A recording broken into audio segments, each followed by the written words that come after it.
في إطار الجهود المتواصلة لإعادة حركة السياحة إلى سابق عهدها من ألمانيا إلى مصر، أقيم المنتدى السياحي المصري الألماني بمقر السفارة المصرية ببرلين.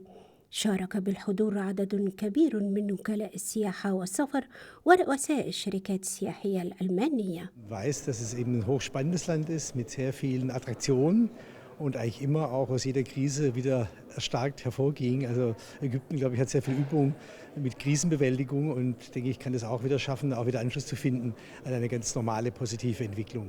Ich bin 12-mal da gewesen. Ich liebe die ägyptische Kultur, kenne mich damit auch ganz gut aus mittlerweile. Finde aber auch schön das Rote Meer, ist schön warmes Wasser, klares Wasser, die Meereswelt für Taucher, Schnorchler. Indem wir genauso wie solche Veranstaltungen uns nochmal anschauen und uns noch mehr informieren über das Land, wie die Situation auch dort vor Ort ist, auch selbst runterfahren, um zu schauen, wie die Situation vor Ort ist und mit persönlichen Gesprächen.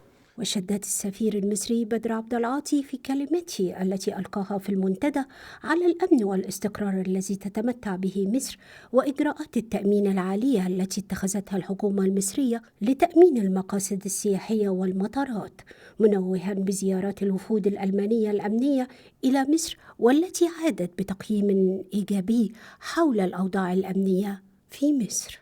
احنا بنتواصل معهم نتحدث معهم عن الاستقرار اللي موجود في مصر حتى يكون لديهم يعني قناعة بسلامة الأوضاع الداخلية في مصر، ومن ثم وهم بيتكلموا مع الألمان اللي ناويين يعملوا تخطيط للبرنامج السياحي بتاعهم في الشتاء القادم، يكونوا على بينة من إن مصر مقصد سياحي آمن، وبالتالي يشجعوا السياح الألمان على الذهاب إلى مصر. احنا الجديد إن شاء الله عايزين نضيف الأقصر، يعني ما يبقاش الترويج قاصر على الغردقة ومرسى علم، ودول أهم مقصدين سياحيين بالنسبة للسياحة الألمانية. هذا وقد بلغ عدد السائحين الألمان الوافدين على مصر ما يربو على 1,020,000 سائح في عام 2015، فيما توافد خلال الثلاثة الأشهر الأولى من عام 2016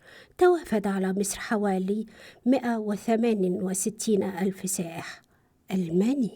مصر تتخطى حاجز 1,000,000 سائح ألماني في عام 2015، وعلى الرغم من كافة المحاولات لضرب قطاع السياحة المصري، إلا أن القائمين على القطاع السياحي يتوقعون ازدهار حركة السياحة إلى مصر بدءا من الخريف القادم.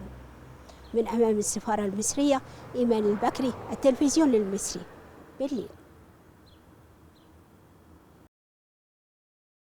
مصر تتخطى حاجز 1,000,000 سائح ألماني في عام 2015، وعلى الرغم من كافة المحاولات بضرب قطاع السياحة في مصر، إلا أن القائمين على القطاع السياحي يتوقعون ازدهار حركة السياحة إلى مصر بدءا من الخريف القادم.